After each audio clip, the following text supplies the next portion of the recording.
বিশ্বনবী মেহমানদারি করতে পছন্দ করতেন, আমরা করি তো? মেহমানদারি করান? মেহমান ঘরে আসলে ভালো লাগে? খারাপ লাগে কার কার দেখি? সবার ভালো লাগে, কিন্তু আমরা অনেকে খুশি হই না। মেহমান আসলে নাখোশ হই, নিজে খাইতে পাই না। মেহমান আইছে কে?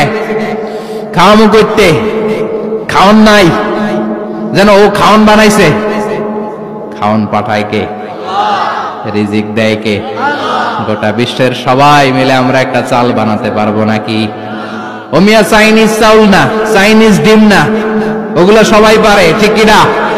আল্লাহর বানানো ন্যাচারাল চাল, গাছের মধ্যে হওয়া যেই চাল, ধান আল্লাহ তৈরি করেছে, এরকম ধান, এরকম একটা পেয়ারা, এরকম ছোট্ট একটা কমলার টুকরা গোটা বিশ্বের সবাই মিলে বানাতে পারে নাকি?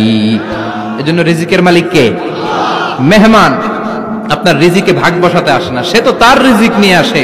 সে আরো এসে আপনার রিজিকে বরকত ঢুকিয়ে দিয়ে যায়। চিল্লা এখন ঠিক কিনা?